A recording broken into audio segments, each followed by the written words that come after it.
Astăzi vom face o simplă prăjitură de brânză cu ciocolată. Și pentru asta avem nevoie de 5 ouă, 200 de grame de zahăr, 1 kg de brânză, quark, cu un pachet de Philadelphia, 200 ml de lapte și 2 pachete de puding pulva.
Așa, după ce am pus toate ingredientele într-un bol, mestecăm până facem o cremă, o pastă.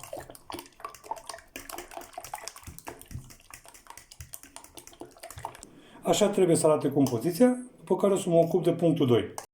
Pentru pasul următor, pentru cel al doilea taic, se numește, avem nevoie în felul următor. 5 ouă, 100 de grame de cacao, 250 de grame de ciocolată cu 40%, cu 40% cacao și 400 de grame de făină, un pachet de bacpulva și un pahar de lapte. Prima dată vom pune laptele. Stop. După ce a început laptele să fiarbă, punem așa: cacao 100 de grame, ciocolată 250 de grame, zahăr 100 de grame, după care lăsăm să fiarbă.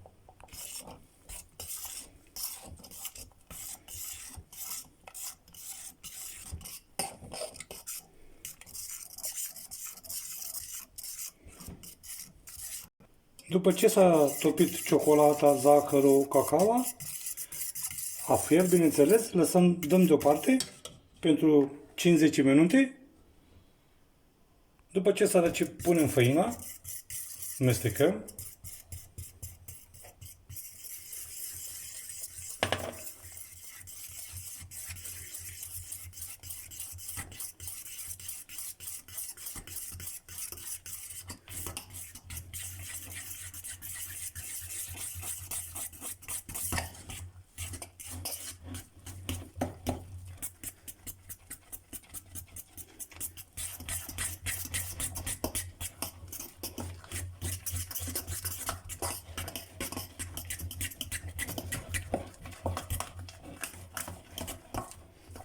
După care băgăm ouăle.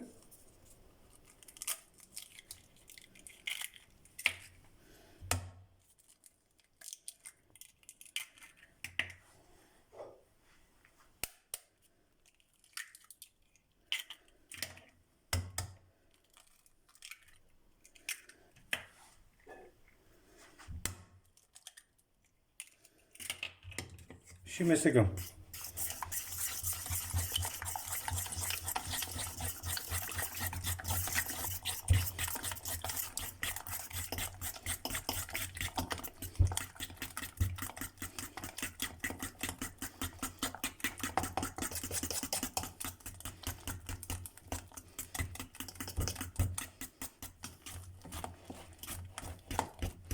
După care băgăm praf de coc, un pliculeț.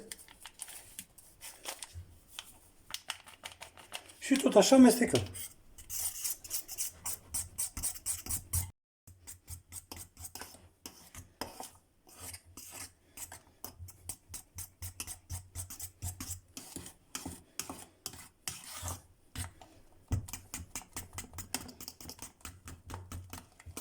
Blatul cu margarină, cu bota, cu ce aveți la îndemână.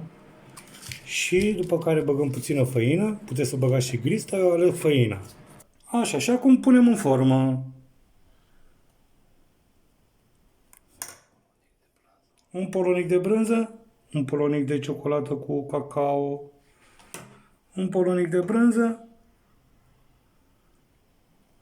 un polonic de ciocolată cu cacao,